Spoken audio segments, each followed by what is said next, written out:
ज्योति सिंह जी काशी से। राधे राधे राधे महाराज जी। महाराज जी, निष्काम भक्ति और भगवत प्राप्ति की लालसा में भगवान जल्दी किसको मिलते हैं, निष्काम भक्ति वालों को या भगवत प्राप्ति की लालसा वालों को? तो निष्काम भक्ति ही तो भगवत प्राप्ति का रास्ता है। आपने उसे दो करके कैसे बात कर दी? एक ही बात तो है। भगवत प्राप्ति की लालसा ऐसे हो जाती है क्या? भोगैश्वर्य प्रसक्तानाम तया प्रहत चेतसाम व्यवसायत्मिका बुद्धि समाधौ न विधीयते। जिसकी भोगों में, ऐश्वर्य में अपरिहित बुद्धि हो गई है, अपरिहित चित्त हो गया है, वो कभी भगवत प्राप्ति का संकल्प ही नहीं कर सकता। भोगैश्वर्य प्रसक्तानाम तया प्रहत चेतसाम व्यवसायत्मिका बुद्धि समाधौ न विधीयते। जो भोगों में लगी हुई बुद्धि है, जो भोगों का चिंतन करने वाला चित्त है, वो कभी भगवत प्राप्ति का भाव ही नहीं कर सकता। तो जब हमारे अंदर भजन की वृत्ति बढ़ती है तो संसार का सही स्वरूप आने लगता है। संसार का सही स्वरूप क्या है? झूठा। ब्रह्म सत्यम जगन मिथ्या, सब नाशवान, परिवर्तनशील, असत। तो हमें भोगों से वैराग्य होने लगता है।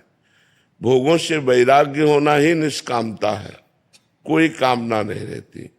जब निष्कामता में कामना प्रकट होती भगवत प्राप्ति की लालसा, तब प्रेम प्रकट होता है। निष्कामता में ही तो भगवत प्राप्ति की वृत्ति उदय होती है। तो हम उसे दो करके बात करेंगे कि निष्कामता श्रेष्ठ है या भगवत प्राप्ति की लालसा, तो गलत। निष्कामता से ही भगवत प्राप्ति की लालसा, भगवत प्राप्ति की चाह, भगवत मिलन की उत्कंठा ये जागृत होती है। इसलिए भगवान से प्रार्थना करें कि हमारे अंदर निष्काम भक्ति जागृत हो, तो उसी के फल से लालसा उत्पन्न होती है। सुख में भगवान याद रखते हैं, दुख में भूल गए। नहीं, गलत सिद्धांत है। अगर सुख में प्रभु याद रखते हैं तो दुख में तो गाढ़ चिंतन होगा। इसका मतलब सुख में याद नहीं रखते, ये सिद्धांत है। अगर सुख में भगवत चिंतन होता है तो दुख में तो गाढ़ चिंतन होता है भगवान का। ऐसा कैसे हो सकता है कि दुख में भगवान का चिंतन भूल जाए? ऐसा नहीं होता।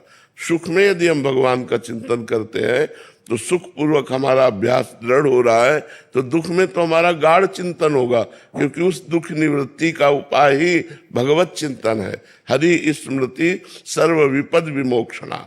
भगवान का चिंतन ही समस्त विपत्ति और दुखों में सहने की सामर्थ्य देता है, उसको रौंद कर निकलने की सामर्थ्य